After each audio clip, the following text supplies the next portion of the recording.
Good morning, good afternoon, good evening. Thanks for joining us today. I think we'll give folks just one more minute before we start to log in. Looks like folks are still joining us. While we give folks another minute, I just wanted to thank our panelists for carving out time in their busy schedules and to chat with us today. So thank you. Great. Okay. Well, hello everyone. I'm Kara Carmichael with Rocky Mountain Institute, and I'd like to welcome you today to today's EE Global webinar presented by Guidehouse on grid interactive and efficient buildings. We have a great panel today with folks from Guidehouse, New York Power Authority, and the Department of Energy. And we're going to explore the important role of grid interactive buildings as a critical part of the energy infrastructure, and we'll explore the value that buildings can provide as responsive assets. The panel will also share insights into emerging opportunities as the smart buildings market matures and evolves. A few housekeeping items first. We'd like to have a lively and engaging conversation, so I have the only slides that we'll be showing today. I pulled the moderator card and just have a few quick framing slides as to what a grid interactive efficient building is to frame the issue. And then we'll have some polling questions throughout, and we'll leave over half of our time together, hopefully for Q&A. So by now, most of you are Zoom wizards, which actually is a special degree from the Hogwarts School of Magic. But you probably know that you've entered this conversation placed on mute, but that doesn't mean that we don't want to hear from you. So as I mentioned, there will be some polling questions that we'd love your input on throughout the webinar, and there will be plenty of time at the end for Q&A. So send us your questions in the questions or chat box to the right, and we'll do our best to answer them. So please keep in mind that we won't be able to answer any questions related to the DOE Connected Communities RFI or the upcoming forthcoming funding opportunity announcement. This presentation will be recorded and will be available after the presentation. I believe an email will come out from the Alliance to Save Energy to everyone who's registered. So I'll go ahead and introduce our panelists briefly, and then I'll explain what a grid interactive efficient building is, and then I'll hand it over to our first speaker. So we have a great lineup of speakers today. I'm honored to be in such company. Our first speaker is Ed Barber, who is with Guidehouse. And Ed is a partner in the Emerging Technologies Group of the Energy, Sustainability, and Infrastructure segment. Our next speaker is David Nemso. David is the Director of the Building Technologies Office at the Department of Energy. And by way of introduction to David, if we think of GEB as a parade procession, back when actually people would do things like that with a lot of people in close proximity. And this parade is all about grid interactive efficient buildings, gathering interest and support as they roll down the street. David and his team at BTO are the leaders of that procession. They're the directors at the front of the parade. Sangeeta Ranade is our third speaker, and Sangeeta is with NYPA. She is the Vice President for Clean Energy Solutions, and she leads NYPA's Clean Energy Solutions team, bringing clean energy solutions to governmental, commercial, and industrial customers across New York State. So let's kick us off. We want to hear a little bit more about you who have joined us today. So I'll ask Susanna to pull up our first polling question, if that's possible. Great, so tell us a little bit more about what sectors you're from. Utility, grid side, government, building owner operator, technology vendor, NGO, academic, design and construction, or other. And if you're in other, let's test out the Q&A, the Q&A function and chat us in what sector you come from.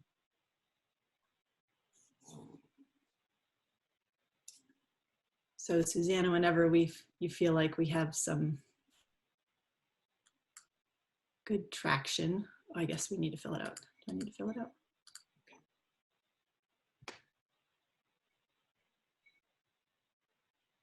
All right. All right, it looks like we have a pretty good distribution of folks. The biggest percentages from government and NGO, and then another swath of other folks that we didn't call out specifically. So go ahead and look who those are. Okay, great. Thanks, Susanna. And the next question, we have one more polling question, I think, before we jump in. If you could pull up the second one. Have you heard of a grid interactive efficient building prior to this webinar? Is this totally new vernacular, or is this something that you're familiar with and you're actually implementing grid interactive building solutions? So GEB, G-E-B, is grid-interactive efficient buildings. Great. All right, so we also have a pretty good distribution here. So a lot of folks, this is your first time hearing that terminology. A lot of you are familiar with it. A lot feel, they understand it pretty well, which is great. That's exciting to hear. And then we have 14% of folks who are actively implementing solutions in this direction. That's fantastic. That's really exciting and encouraging. Okay, great. So Susanna, if you don't mind pulling up my slides, just have a couple, and I'll just be introducing what a grid interactive efficient building is. Okay, great. So next slide, please.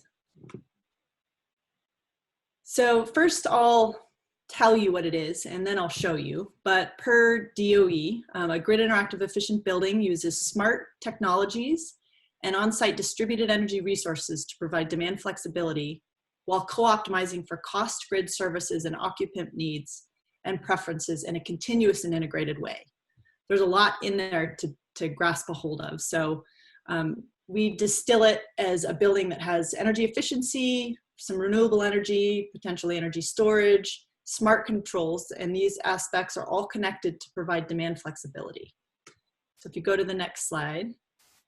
So if, like me, you happen to think in load profiles, which is really exciting, these are the hours of the day across the bottom and the demand in kilowatts across the y-axis. And this is kind of a typical baseline commercial office building profile. Ramps up in the morning, you have kind of an afternoon peak, and then it tapers off somewhere in the evening hours. So if you advance to the next slide. So this is energy efficiency applied to that building. So it fairly evenly just drops the magnitude of that curve. So if you go to the next slide, next build. So this is demand flexibility applied to that building. And as you can see, it reshapes when that building uses energy. So if you go to the last build, so this reshaping happens to be done based on carbon emissions intensity on the grid. So the gray bars in the background show the carbon intensity. It kind of peaks in the afternoon and then tapers off. So this building is able to shift energy based on carbon signals, and it can be based on energy or cost or resilience, any other signals that are prevalent.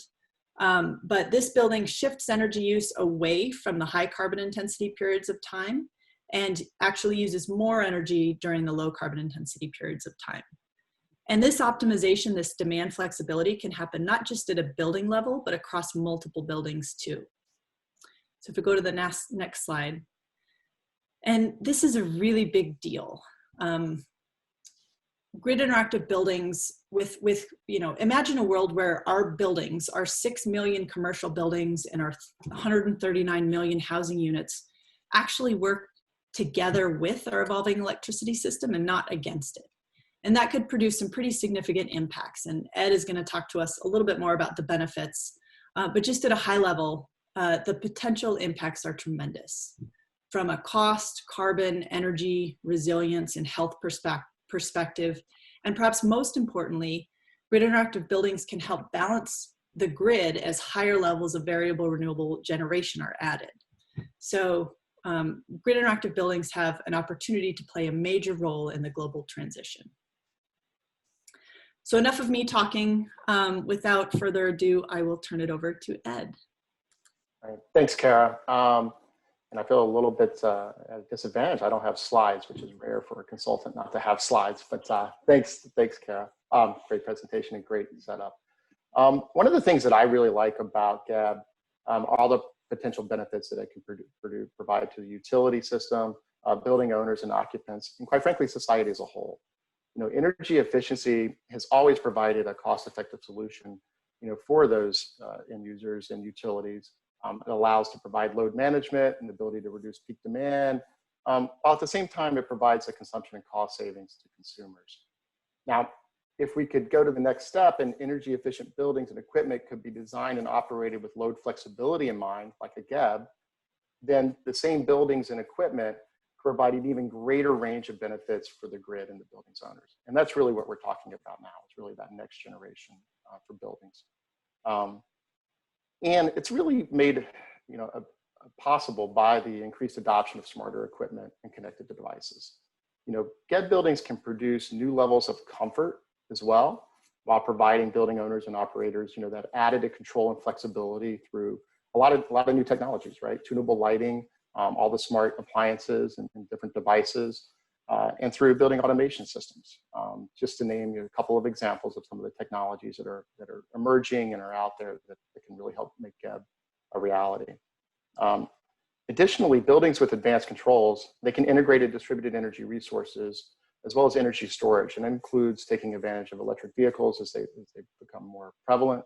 They can help to prioritize the critical loads for resiliency. And I mentioned earlier about increasing comfort at the same time and minimizing waste. With the advent of smarter equipment, when you couple it with the distributed energy resources and storage, and perhaps new operating strategies for how we actually operate and run our buildings, and as we've seen in the pandemic, that shifts some from commercial to residential. GEBs can actually be a real benefit in terms of how they combine that efficiency with that flexibility. And it's a wide range of benefits. For utility system, we're talking about reduced operation and maintenance costs, and we can avoid fuel costs, startup, shutdown costs, equipment maintenance. Talk about reduced generation capacity costs. We can defer some capital costs for new generating facilities. Reduce T&D, transmission and distribution costs, and losses. Again, we can help the utility hopefully defer capital costs for those upgrades. Reduce ancillary services. An example would be avoided opportunity costs associated with providing frequency regulation. Increase grid reliability and resiliency. And I already mentioned a little bit earlier about the increased integration of distributed energy resources, which also benefits the owners and occupants. Now, why are building owners and occupants interested in this? Cost savings, right? You get lower utility bills, ideally. Perhaps you can, through agreements with utilities, pre-negotiate lower rates. In terms of how you're going to operate your building, you can agree to that. There's a lot more opportunities there on the building owner side in order to reduce costs. Hopefully, it also provides greater utility. When I say utility, I mean for the consumer. How they use the buildings, how they can increase their control of the space, as well as their satisfaction. Ideally, would reduce customer outages, improve power quality, and contribute to the grid reliability and resiliency. And then from a societal standpoint, at the bottom, you get avoided emissions, reduce fuel use, and hopefully these new technologies can spur some economic development in order to create job creation within the U.S., whether it's on the control side or on the equipment side. So those are just some of the benefits that GEB can really provide to the U.S. But I think David's going to talk a little bit about some of the barriers, like what is it going to take to really get that vision to full fruition. So David? Thanks a lot, Ed, and thanks to you, Kara, and Guidehouse, the Alliance, for organizing this session today. And so at the Department of Energy, we're very, as Kara said, we're very active in this area, and we think there's enormous potential here, as you just heard, and it covers a lot of fronts. So, of course, like everything that you hear in life and in our field, you say, oh, okay, so if it's so great, why don't we see more of it? And okay, well, for better and for worse, there's reasons for that. And so let me talk about some of those barriers, and I think that will also invite a good conversation today about, what are the next steps and how can we as a community, including certainly the Alliance to Save Energy and NYPA and RMI and Guidehouse and the Department of Energy, help address these problems and all of the other players. So first I want to say about barriers that, you know, I don't know exactly who's on the call, but I assume since it's an Alliance and a Guidehouse event, that many of you are familiar with the barriers to traditional energy efficiency. Well, guess what? Most of those are valid here. And some are new, some aren't, some are bigger, some are smaller, but it's a very familiar list. And if you're not in the traditional efficiency field, it's the same for other distributed resources like storage and solar. And some of them are new to GEBS, but most of them are familiar. So when I think about the barriers, I think about the old joke about the pollster who knocks on the door. I'm taking a poll, which you think is the bigger problem in society, ignorance or apathy. Homeowner thinks about it and says, I don't know and I don't care. So we got a little bit of ignorance, we got a little bit of apathy when it comes to GEBS or to anything in the clean energy field, especially to a new area like this. So on ignorance, and let me just say to you all, and many of you said you weren't familiar with GEBS, that's fine. If we had called it buildings to grid, might have gotten a different answer, but you know, that doesn't matter. This boundary between what is traditional energy efficiency and what is dynamic or grid interactive efficiency or what is demand response, we can talk about that, and we do for a long time. But think of those boundaries as porous. What we're trying to do is use demand side management to meet goals that historically were met only on the supply side. And so that's part of the ignorance part of just trying to educate ourselves and people around us. What are the opportunities? Some of those are technological opportunities using sensors and controls. We've all seen the revolution in connectivity and in microprocessors and sophisticated algorithms. And we see them pick other fuels, vehicles or aeronautics or manufacturing, pick whichever one you like.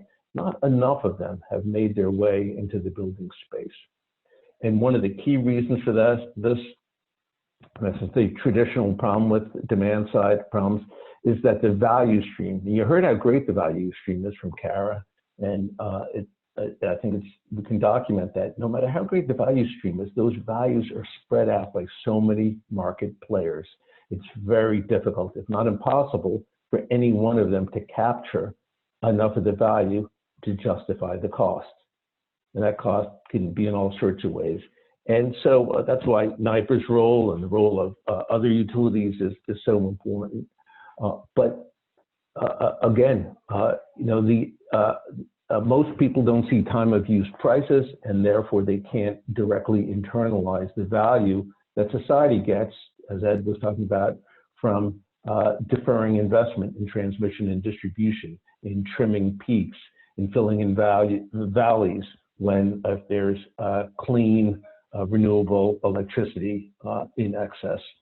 And so the individual, the end user, gets value in other ways from GEBS, from better performance, from somewhat lower bills, but they don't get it all. Society gets it, the utility might get it. So one of our biggest barriers, and therefore biggest challenges, is trying to aggregate those, the value stream. And government has a role there, utilities has a role there, end users do. That's a key barrier. Another barrier, again, and that, so I'm sort of dealing with the apathy issue. Another key barrier that's, I just want to say that's less important here than traditional efficiency, is that GEBS don't tend to be as much of a CapEx. The investment that we need is significant, but it's not as much as it might be for traditional measures that require a capital investment. But one of the barriers that's introduced here that hasn't been the case is we're dealing a lot more with behavioral and operational issues. If you put in sensors and controls and even automated controls so that building end uses can be deployed when we need them to be deployed, the efficiency measures can kick in during times of peak or high cost. That requires an operational change. And we can automate that to a degree, but it's not always possible to fully automate those. And that's unlike insulation. You put in insulation, it always works. GEBS, it always works, but you have to know when to use it. The other issue that is much more of a sensitivity is cybersecurity. and whether it's the real risks of cybersecurity or the perceived risks by building owners who say, I don't want to mess with it. Either way, those are a risk. They're entirely manageable, and there are ways to deal with that and to not only not introduce new cyber risks, but to mitigate existing ones. But again, there's a perception issue there. And finally, and this gets back to the quantitative issue, is for anybody to invest in it, but especially a utility, a regulated utility who faces very stringent oversight or their own cost-benefit requirements. A lot of these, the work in GEB has not yet been quantified. And we're doing that at DOE with the help of some of the people on this panel to quantify it so that utilities or investors or anybody else who has to make an investment in this can have confidence in what kind of performance they can expect out of grid interactive technologies, so that the HVAC or the water heaters or the sensors and controls, the connected lighting will behave as you expect it to, and so you'll get the savings that you expect. So those are some of the barriers. They're all surmountable, none are insurmountable. Take a little time, take some brain power, but appreciate this conversation so that we could move forward and get all those benefits that Kara laid out for us. Thanks. I'm going to turn it over to Sangeeta Renaud of NYPA. Sangeeta. Thanks, David. And thank you, the Alliance, for creating this opportunity for this fantastic conversation. I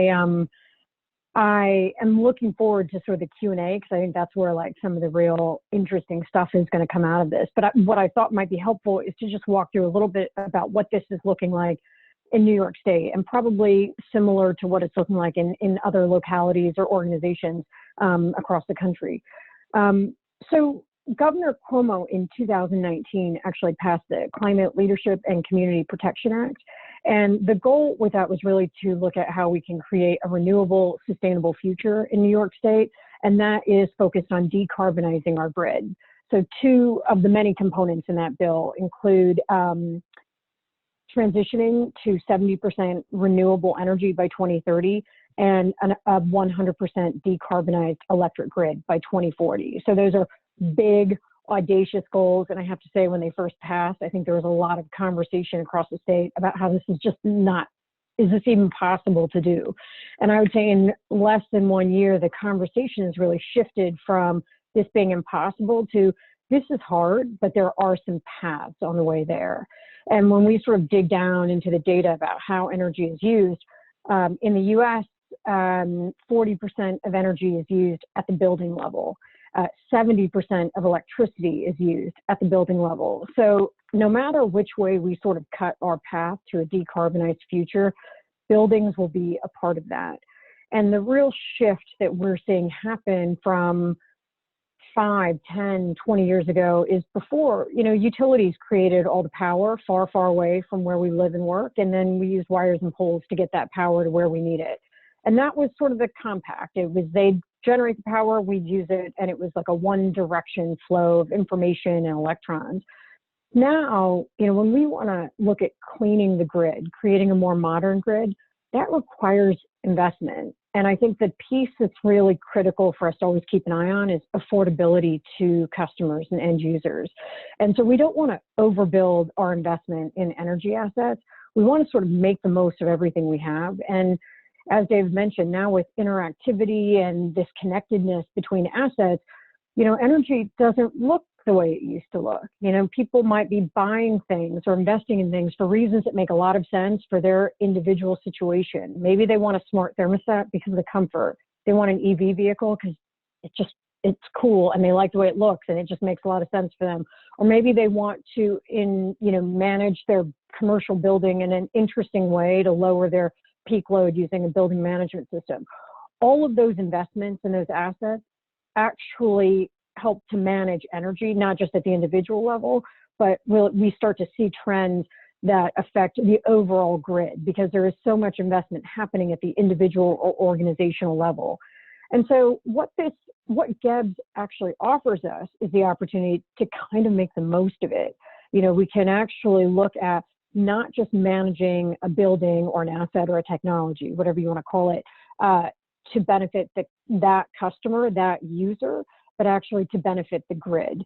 And so when we can create these opportunities where we're creating resiliency for the customer and resiliency for the grid, then we're sort of getting the best out of our investments, and it's benefiting the wider community. I think there was a study a couple weeks ago that came out that said the energy burden for like 60% of Americans it's significant. They would consider it like energy poverty. They're putting a significant chunk of their income towards their energy bills. If you talk to businesses, they're sort of still trying to navigate this new COVID environment, and any opportunity to reduce their fixed costs is something they're very interested in doing. And so I think, from our perspective, the goal is how do we create this modern, clean grid and do it in a way where those investments actually benefit both the customer and the grid, so that we're not over-investing and overspending in ways that are just disadvantageous to the wider community. So Kara, I'll pass it back to you.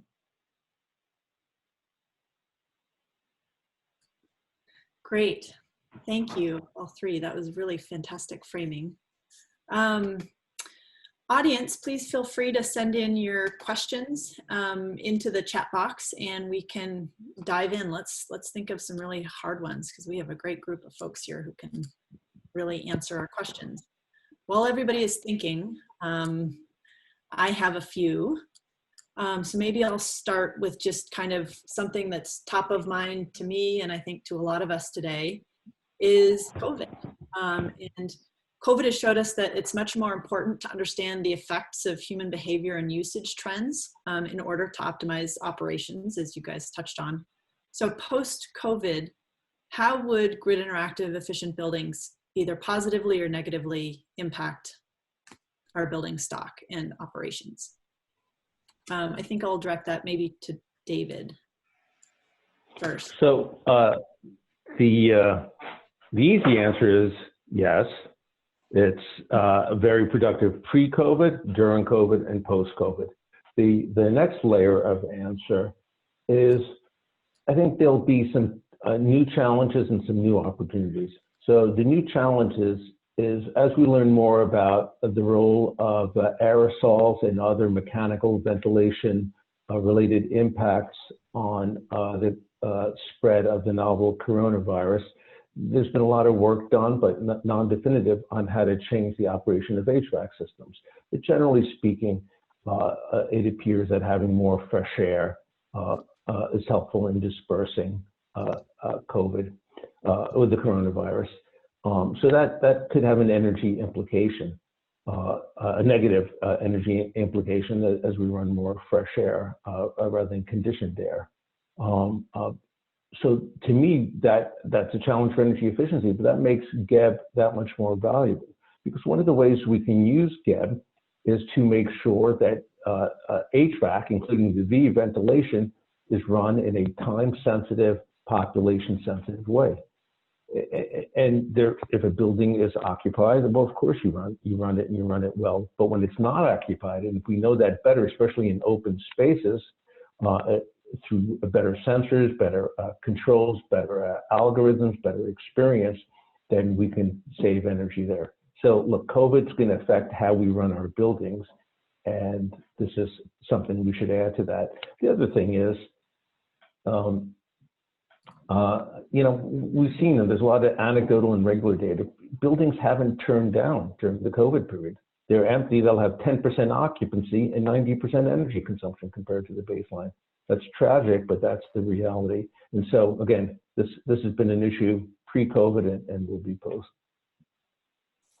And we hope post is soon, right, Kara? Yep, we certainly do. So Ed, we got a question. Hey, Kara, can I chime in on that point? Just one thing that David had mentioned in his intro is that a lot of making a building grid interactive, it doesn't require capital expenditure. You can use your operating expenses. I think in a COVID world, being able to move away from capital expenditure is increasingly really important, at least in the short term. A lot of organizations are just deferring any unnecessary spend, but as like price signals start getting developed and you can get paid for managing your building in a certain way and like turning down your energy, using demand response or grid flexibility, actually these investments look really attractive then. And I think Ed had sort of mentioned storage. Well, it feels like every week there's a new ruling from FERC, which is going to sort of define the market for storage. But storage can provide a lot of benefits to customers today, particularly around resiliency and sometimes managing peak load. But there are additional value streams that we'll start to see getting unlocked in the near term, and that's going to make it even more attractive, I think, to invest in grid-enabled buildings. Mm-hmm. Great, thanks. Sangeeta, while you have the floor, do most utility companies have programs and initiatives to promote building efficiency and grid interactive buildings and deploy storage devices at scale? There's a lot in that question. So I think it really varies utility by utility, region by region. So for example, in New York State, downstate New York is very congested. There are a lot more users and there are constraints with getting power to where the power is needed. So as a result, there's a lot more investment, I think, available for energy efficiency and sometimes some of these newer technologies.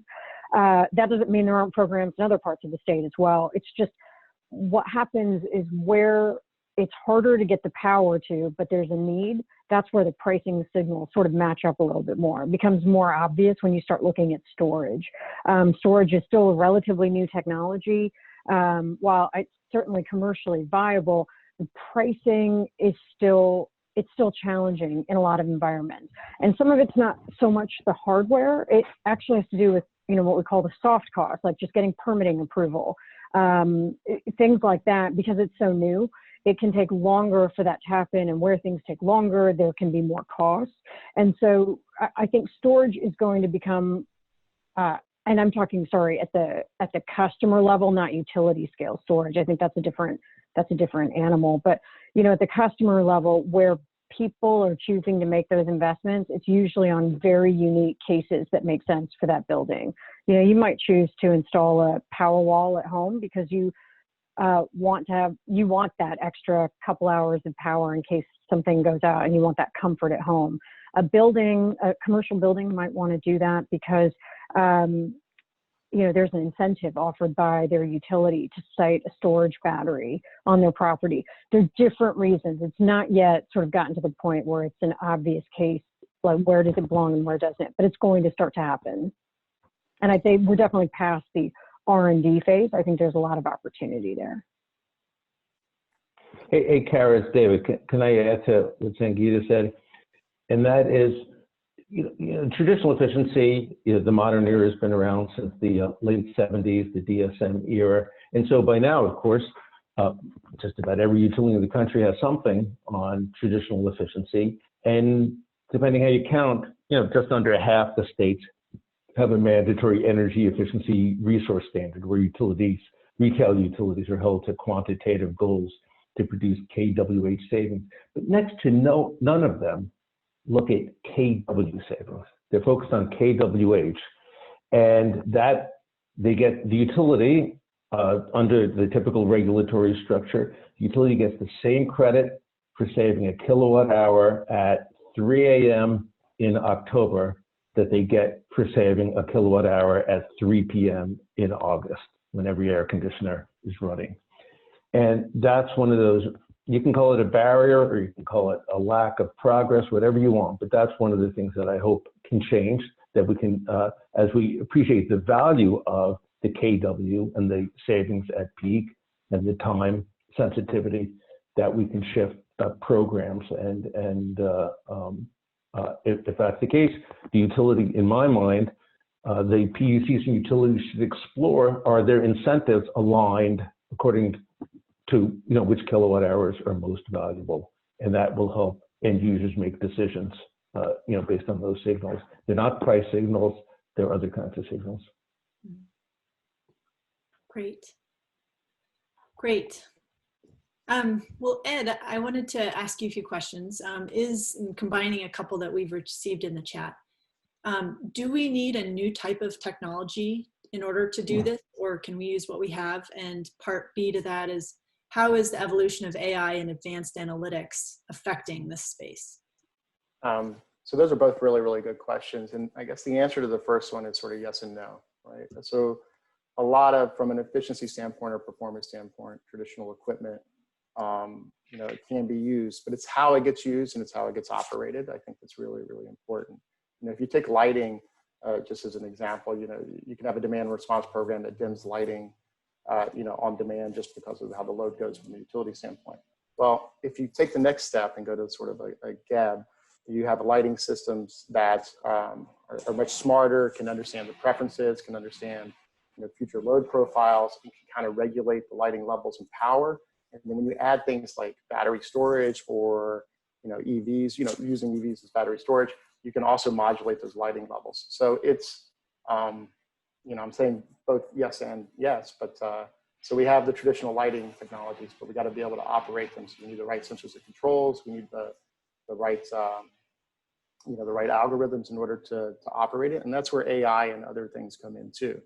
How they can actually, predict what the lighting levels are going to be needed and what the consumer is going to need, and what the utility is going to need. So it works both ways, right? So I think Sangeeta talked about the one-way flow of information historically. Now it becomes two ways, right? So it's both the utility gets a sort of using AI or similar types of algorithms, can get some precursor of what the building's going to be doing, and can kind of know what they need to adjust, and they can send the signal back and say, no, I need you to do this. And while I use lighting, it could be a number of other technologies. I could probably go on longer, but we probably should go to some other questions to do that about different technologies that can be available. Yeah. Great. Thanks, Ed. Yeah. Sangeeta, combining a couple questions for you. To create the modern grid while keeping it affordable to customers, as you mentioned, what needs to happen to rate structures? Very few Americans face time-sensitive rates. Are dynamic electricity prices necessary for GEB to be widely adopted? What can be done under traditional volumetric rates to increase the uptake? That's a tough question. So I think we're still trying to figure out, like, what do dynamic rates look like? And, David sort of mentioned apathy sometimes on the customer's point of view in terms, so are they going to respond to those pricing signals as well, or respond as we'd expect them to? Increasingly, we're starting to see that if customers are installing things or buying things on their own, can we aggregate those assets in an interesting way to support the grid? So sometimes it's called like a virtual power plant. So like, let's say lots of customers have installed smart thermostats. And this, I think, does happen in some markets where the utility can go in and make some adjustments to how that thermostat is used.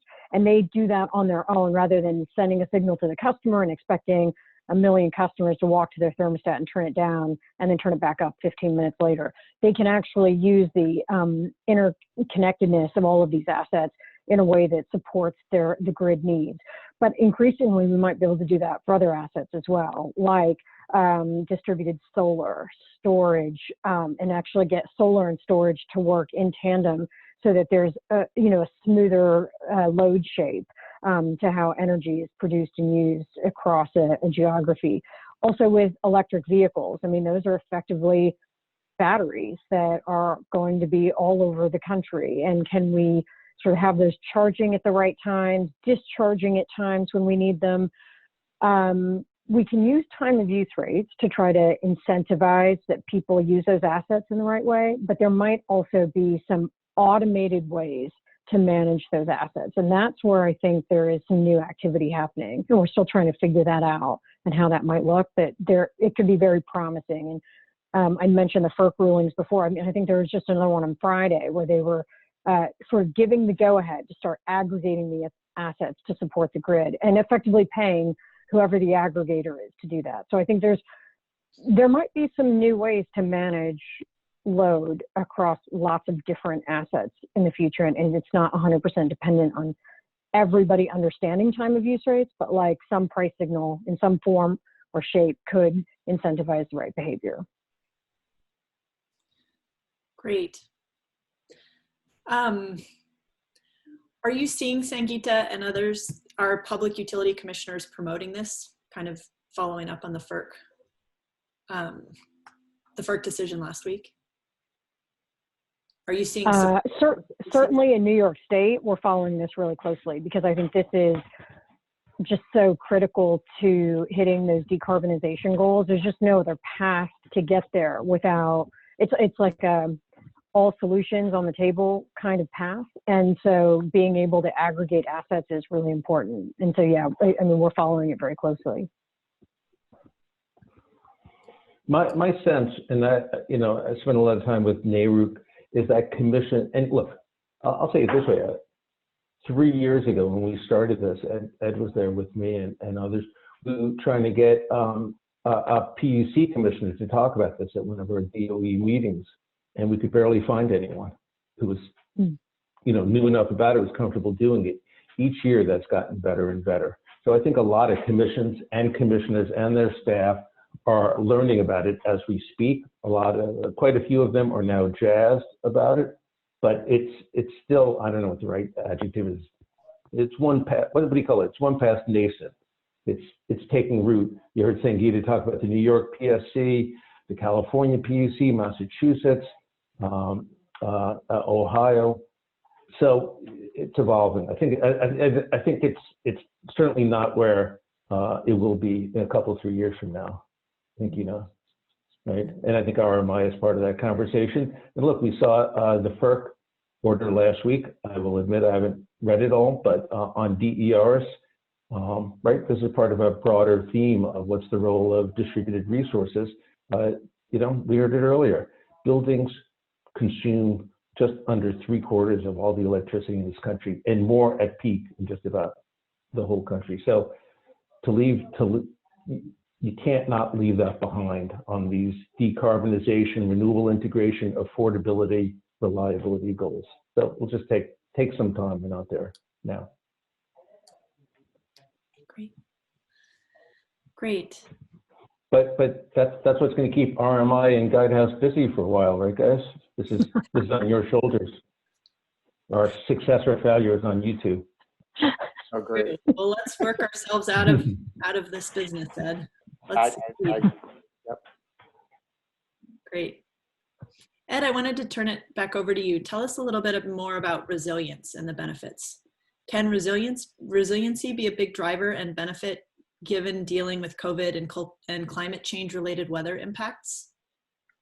Yeah, I do. I actually think it can be a huge impact and maybe a bigger driver than when we started, a couple of years ago. I mean, I think when we were looking at GEB, and David can chime in, resiliency was a really cool benefit that kind of came along with everything else that was going on.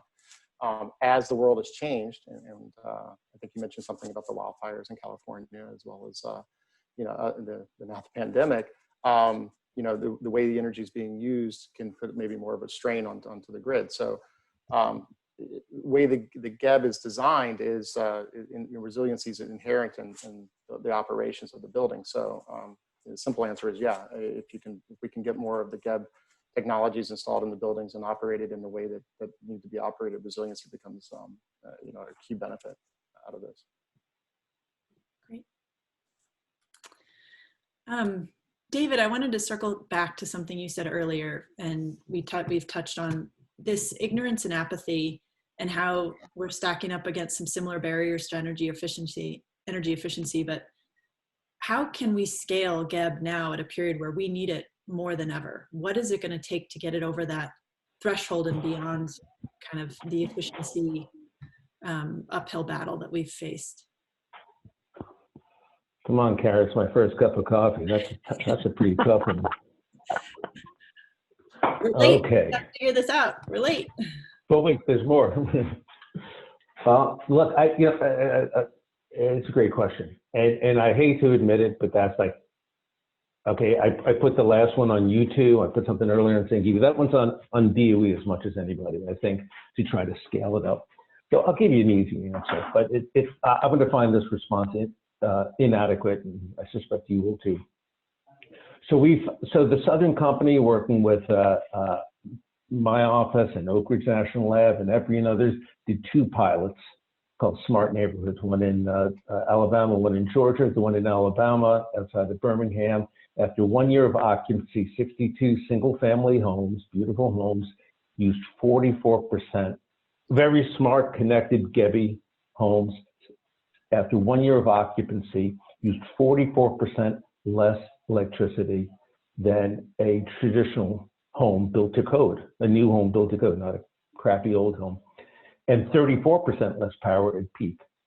So that's a pretty nice data point, gets us encouraged. So right now, we're developing, we're going to announce it quite soon, we think, a funding opportunity to provide perhaps some $50 million to help a cross-fund new demonstration projects. That's not enough. I'm not pretending it is, but it's something. So in terms of scaling, and this gets to some of the questions I was trying to respond to, there's plenty of technologies out there now. There's plenty of knowledge. You need to have more, but we can do a lot with what we have. So I think part of scaling is just demonstrating it. So demonstrating it not just in Alabama and Georgia, not just in California and New York, but also in, pick your favorite place, Boise, Chicago, Des Moines, Bethesda, Maryland, where are you? Boulder, Colorado, et cetera, is to demonstrate it and let others see the value. So again, I don't find that a very satisfactory response, but I think that's part of a big part of it. The other part, of course, is renewables integrators. Look, there used to be an ad. Sorry, Ed, you're probably the only one old enough to know this ad. But Midas or AMCO, one of the oil change people used to say, you know, you're going to come to us sooner or later, right? And that's how I feel about GEBS. We can do it now. We could do it the easy way, or you can wait till you have a lot of renewables, variable renewables, coal plants retiring, system stress, air conditioning going up, and then say, oh, we forgot to GEBS. And so obviously our job is to make it, or a collective job, to make it more of the former than the latter, So that's my partial answer.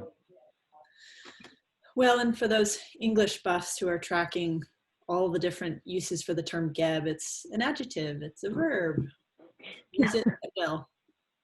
But tell us a little. You made fun of the hyphen, but Ed was in the room. We were going to call it G small I, capital E, capital B. Dan Delory was in the room, and Ed and me and others. And then, but it just looked like a German, like pharmaceutical company, GIEB. So anyhow, but the point is, more seriously, the E matters. It's not GIB. It's good, interactive, efficient buildings. We have to use interactivity to promote efficiency, and we have to use efficiency to help sell the value stream for interactivity. So, which, they're joined at the hip. Yep. Sangeeta, to you, what is NYPA's view on utility grid operator directly controlling distributed energy resources, dispatchable versus price signals that allow customers to respond? Any concerns about the reliability of response? Yes, although I think that can be managed, right? I think demand response has done a good job, like having aggregators that manage that risk across customers. But I think what's interesting is so the role that we've played with our customers is sort of acting as an owner's representative to help them find the best solution for their site to install solar and storage. And then we help them find the developers that will do that work for them. And interestingly, what we found is while a lot of customers don't want to see a third party manage how their building is used, how their building manages energy usage inside, they're much more open to having a third party manage the storage and solar assets. One, because they're outside the building, and two, because they don't know how to monetize them to maximum benefit, right? It's just, some people manage their buildings through intuition because they've been working there their whole lives. Some people like to use a building management system, but the problem is they don't know exactly where everything's located in the building to turn things up and down. And, it's complex. And so interestingly, I think this idea of like automated DR is going to start to become a bigger thing very soon. In fact, in New York State, they just announced that all of the investor and utilities are going to issue RFPs for they're calling it auto DLM, so automated demand load management. And there may still be customer concerns around letting a third party manage that, but they'll get compensated even more through auto DLM than they will through a traditional DR program. I mean, all the pricing is still getting set, but that's probably the direction that it's going to move in, because it's going to be more reliable and the utility can really count on it then. And so I think there's some movement happening that's actually going to take place, in the next 1 to 3 years. We're going to start to see that as more storage gets installed, everybody's going to want to maximize the use of those assets. And these programs that utilities are creating are going to help to put out price signals, even if it's not what we originally envisioned, like a time of use rate. Like, it's still going to help to shape things moving forward in a positive way. That's amazing. That's so important. I think it's a really great point that we're going to see more and more of that. And if I could just mention one more thing, we talk about like having time of use rates, but in, right now, because we don't have them, what we're seeing is that most of the time when customers investing these assets, it's because they can reduce their peak load. But if you look at like Australia, where they've invested in these assets, over 50% of the benefits are actually coming from non-peak load management. It's coming from these other benefits to the grid. So, would we see something similar here? Potentially, and that's going to really, when we talk about scaling the market, that's going to make a really big difference to making these types of technologies worth investing in. Great. Thanks, Sangeeta. I think needless to say that a lot of eyes are on New York, kind of seeing how you guys are moving forward with some of these really advanced policies. So thank you for leading that charge. Okay, the pressure's on you too, Sangeeta. Great. Let's talk about household appliances. Energy use has increased and patterns have shifted due to the pandemic. Has this increased the awareness of people and its impact on the environment? How can we take advantage of this situation, considering that a lot of people are going to be taking important decisions that are going to affect the current equation? How can we build on this pandemic as to help guide consumers? Ed, maybe, I don't know, can I put that on you first? Put it on me. Sure. No, I think I don't want to call it an opportunity coming out of the pandemic, but because that to me feels wrong. But I think it is. I mean, so we've had everybody's been working from home, right? Or not everybody, but a lot of people have been working home and or quarantine or spending a lot more time at home. So obviously the energy use in residential sector, I'd love to see the 4 times data, but that has gone up significantly, and as expected, right? And the commercial side's bad. I think as somebody alluded to earlier, the study that came out about 60%, talking about energy costs being a huge impact in terms of consumers. It heightens awareness, and anytime you can heighten awareness, you can get action. And so I think this is just a great opportunity. Again, I hate to use the term opportunity, but it's a great time in order for that education that David talked about, how to get, people maybe are not as apathetic as they used to be. So they're really interested in installing these. And there are technologies, as David mentioned, that we can use today in order to get, I'm going to use GEBS as well, so get more GEBS within the residential sector. So it's a good time. It's a time to do more pilots, as David mentioned, and it's a time to start to really promote this heavily with consumers, because they're open to it and they're interested in learning. So. Great. Kind of building on that appliance piece, let's talk a little bit about refrigeration and the role that can play. AC and refrigeration are in need of mundane maintenance. Do you think, do you agree with the savings calculations suggesting 20 to 25% of stationary emissions in New York City? That's the contribution from AC and refrigeration. And is this on folks' radar? I'll maybe start that. Sangeeta looked like she had something to say. So we don't actually directly serve residential customers, so I'm not as close to that market. So I don't have like a gut feel for what the number looks like. There's no doubt, that there's a lot of work being done by utilities and by their third-party providers to come up with interesting ways to show how energy is being used within a home, so that customers can see, is there are there refrigeration costs going up or down, to help sort of instigate that maintenance. And I do think like some sort of information is important to help customers decide if there's something that they need to do differently. Because this is where I think this is where the apathy and the ignorance really comes in. I mean, a lot of customers, they just don't know. They don't know how much it could save them, and they don't know if they believe that those savings would materialize. So, having some data there to show them that, oh, look, this appliance is using more energy, can help to drive more activity.